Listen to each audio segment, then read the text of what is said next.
Today we have a session on the basic electrical elements or the components. So basically we know that electrical components or electrical elements are classified into two groups. One is active elements, second one is the passive elements. So active elements are nothing but the energy sources, like you can take the current source or voltage source which gives some energy. We are classified as the active elements.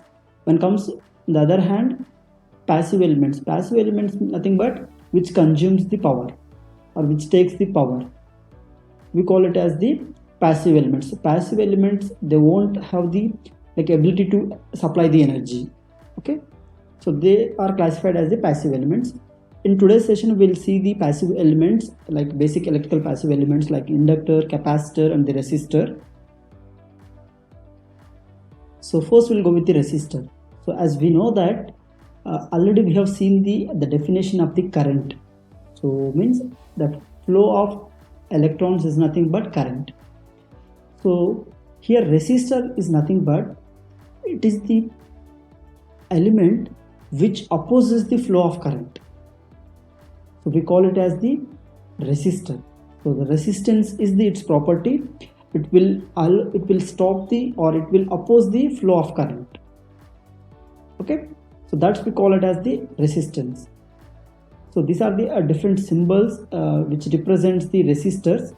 You can see here some fixed value resistors or the variable resistors. So depending on the application these are used. And here you can see the different formulas which involves the resistance values, like Ohm's law. You can see here the power calculation, heat calculation. So here the resistor will dissipate the power in the form of heat. So it will not store the energy, or the resistor has no property to store the energy. So all the power which is supplied to the resistor will be dissipated in the form of heat. So that's why one of the major application, or you can see our home heaters are the water heaters. So all these are made up of the resistors. So when we give the supply, this complete power is dissipated in the form of heat, and the heat will be produced. This heat is used for the boiling of water or boiling of making the warm of the room. You can take. Okay, so that's the one of the major application of the resistor. So here you can see the types of the resistors. We have fixed resistor and variable resistor. The fixed resistors are nothing but its value is fixed by the manufacturer. You cannot change it. So they have some fixed resistance values. Whereas in variable resistor, we have the flexibility to change its resistances. So here we have you take any resistor, it comes with some colors. So the reason for these colors is to identify the resistance of that color, means to find its value. So we have the color coding for that. So to find the color coding, we should use this chart. Here how we find is nothing but so we have this type of colors on the resistor. Each resistor, every resistor has it like this color coding. Okay, so the first color will gives you the first digit of that value, and the next color will give you the second digit of that value, whereas the third color will give you the multiplier, means with which number we should multiply that. Okay, see, after certain distance, you can see here the distance between first and second color and second and third color is very less than the third and fourth color. The last, which is far away from the distance between the colors, is more. So this is in gold color. The last one you can observe here, gold color. This represents the tolerance. Okay, means how much tolerance it can have the resistor value. Okay, so for example, let us take this resistor only. Let us consider our resistor has this coding only. The first resistor, first color is of brown color, right? What is the color code for the brown? 1. So first digit will be 1. You can write. Okay, now coming to the second digit. What is the second digit? It is in green color, right? So what is the color code for the green? It is 5. So simply you can write 5, means 1 5 becomes 15. Now what is the third color we have?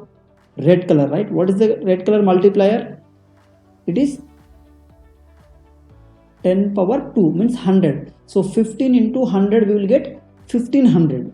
So 1500 ohms is the resistance of this resistor value. So I forgot to mention that the unit for the resistor is that ohm. Okay, so the 1500 ohms is the resistance of this particular resistor value, and the tolerance is plus or minus 2%. Plus or minus 2% means, so 1500, what is the 2% of the 1500? It is 30, right? So 1530 or 1470, the range. Okay, this is the tolerance for the resistor. So I hope you are clear with the resistor. So resistor is which stops the flow of current, or you can say which opposes the flow of current. The unit is ohm, and this is the way you can find the resistance of a color coded resistor. Now the capacitor. So capacitor is also a passive element. So it stores the energy in the form of electric field. Okay, the construction wise, if you take, so here we have two plates. One is positively charged plate and one more is negatively charged plate, and both are separated by a dielectric medium. So in between these two plates we have some dielectric media here. Okay, so whenever the supply is given to this, so the charge starts flowing and the energy will be energy will be stored in the form of electric field. So these are also, we have the fixed capacitors and variable capacitors. So the capacitor of this depends on the area and the distance between the plates. So we have the two plates, right? This is one plate and this is another plate. So capacitor is nothing but epsilon A by D, where epsilon is nothing but permittivity of the dielectric. It depends on the dielectric medium you place in between these two plates. Okay, so we can have the air as a dielectric medium, or you can use mica, any other material. Okay, so where A is the area of this one, like area between these two plates, where D is the distance between these two plates. So you can calculate simply the capacitance is equal to epsilon A by D. Okay, so if you know the capacitor and if you know the voltage, you can simply find the energy. So energy formula is half CV square, where C is the capacitor, V is the voltage. Okay, so in the right side you can see here the relation among the charge and the capacitor and the voltage, where Q is equal to CV. So the charge is directly proportional to the potential difference in the capacitor. So this is simply to remember how to remember the formula. Okay, so you just draw a triangular and the QCV will represent like this. So if you want to find Q, you just multiply C and V. Okay, you just multiply here, both are side by side, so multiplication. If you want C, so Q by V, so this is different by divided by is there, right? So Q by V. If you want V, so Q by C. So this is the method to remember the formula. It may be useful for you. Okay, so this is the capacitor. So capacitor stores the energy in the form of electric field, and the farad is the unit for the capacitor. Okay, now these are the different types of the capacitor that we use, okay, for the many applications. So we have the tantalum and the aluminium, ceramic, trimmer, thin film. So there are many other the capacitors we have. Okay, so it all depends on the the dielectric medium you place in between the plates. Okay, so now coming to the inductor. Inductor is also an passive element. So we call it as the coil because it made up with the number of turns. So when you take a conductor and made into a number of turns, then it becomes the inductor. Okay, it stores the energy in the form of magnetic field.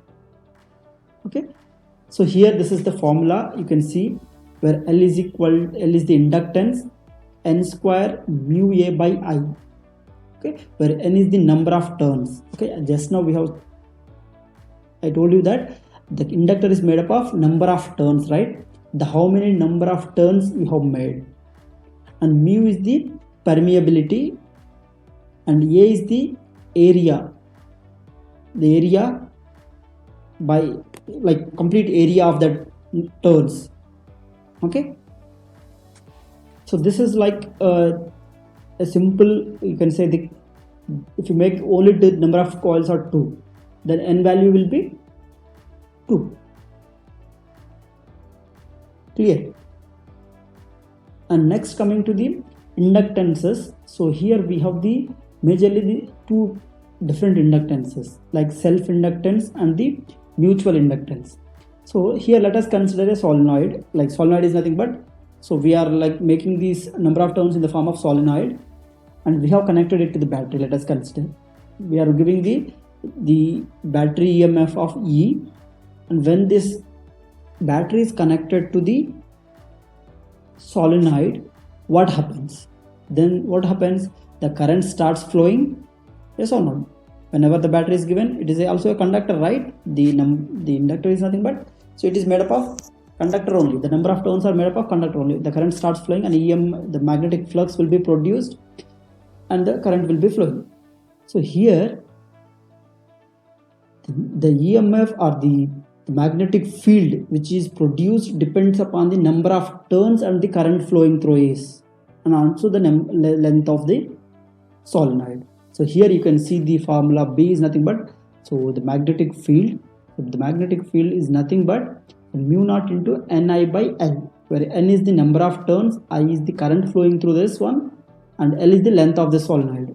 Okay, so where I is the flux produced in it, and E is the like EMF generated in the coil. So I think all of you are clear. So whenever the coil is connected to the battery, so this starts giving the current. So current will be giving some flux will be giving some EMF. Okay, so here you may be like having why the negative symbol here. So this is because of the Lenz law. Okay, so the Lenz law states that the current produced or the EMF produced in the coil opposes the cause producing it. So what is the cause producing it? What, because of what we are having this currents or fluxes here? Because of this EMF, right? Because of this EMF only there is a current or flux in this coil. So that flux or current will oppose this battery voltage. So that's the way we represent with negative sign here. Okay, so I hope you are clear with this self-inductance. Self-inductance means the same coil current produces the EMF in the same coil. So this current only produces the EMF in this coil. That's how we call it as the self-inductance. Okay, now coming to the mutual inductance. Let us consider we have the two coils, okay, or two inductors. When you energize the one inductor, like we are giving supply to the one inductor, and one more other inductor is bring closer to the this first inductor, then what happens? So the current flowing in the one inductor links with the second inductor and produces the EMF in the second inductor. So second inductor EMF is because of the first inductor current. Okay, so the majority of the flux links with the first inductor only, but some flux also links with the second inductor, so which will produce the EMF in the second inductor. That EMF, like that flux, we call it as the mutual flux. So here mutual inductance is nothing but the inductance which links the both the windings, or you can say both the inductors. So that's we call it as the mutual inductance. So you can see here the formula to calculate the mutual inductance. So N2 into pi 2 1 by I1. So here don't like confuse with the notations. N2 is nothing but this second inductor. So pi 2 is nothing but the flux in the second inductor because of the first inductor current. So that's the reason we represent it with pi 2 1, and I1 is the current in the first inductor. Because of this I1 only, there is a EMF in the second inductor. So that's, we call it as the mutual inductance. I hope you are clear. So here the energy stored is equal to half Li squared. So we know the L is inductance, I is the current flowing through the inductor, so that you can find the energy storage. So these are the different types of the inductors we have, their symbols, and also you can see here so different the inductor coils you can observe here. So the coils are wound on the different materials. So the perfect example for this magnetic like mutual inductance principle is like our transformer. Our transformer has these two coils, primary and secondary. In the same way, the mutual inductance will be there in between two coils. So this is the final the comparison between the resistor, capacitor, and inductor. So this is the symbol used to represent the resistor, and this is for capacitor, and this is for inductor, and these are they're denoted by the R, C, and L, and their equation. So here the series and parallel connection which is very important here. So there are two possibility of the connections we will be having, like series connection and parallel connection. So first, the series connection is nothing but, let us consider we have one resistor and we have one more resistor which is connected, like we have two ends, right? First end and starting point and ending point. Let us consider starting point and ending point. Every element has the starting point and ending point. If the ending point of first resistor is connected to the starting point of the next resistor, then we call it as the series connection. In series connection, current flowing will be same because both are connected. Like if the one more resistor is connected like this here, then the same current will be flowing, right? So these two are said to be seriously connected. Then their effective resistance will become R1 plus R2. In the same way, the capacitor also, if the end of one element is connected to the starting point of another capacitor, then we call it as the series connection. For series connection, so the total capacitance is given by 1 by C1 plus 1 by C2. So remember, don't forget like this one, 1 by C1 is equal to 1 by C1 plus 1 by C2. So many students, the majority of the students write CT is equal to 1 by C1 plus 1 by C2, which is wrong. 1 by CTU is equal to 1 by C1 plus 1 by C2. The similar way, inductor also we can write as L1 and L2. If the parallel connection, so parallel connection means if the starting point of both the elements are connected to the same point, if they are connected to the common point, so then we call it as the parallel connection.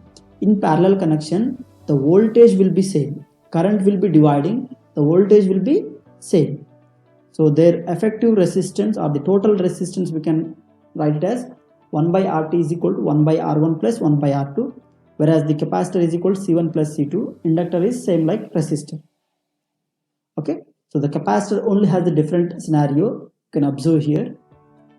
And remember one point is here, in series connection, the current flowing will be same, the voltage will be divided, whereas in parallel connection, the voltage will be same and the current will be divided. So this is what about the resistor, capacitor, and inductor. I hope this will give you the brief, the basic of each element. Still, if you have any queries, you can reach me out.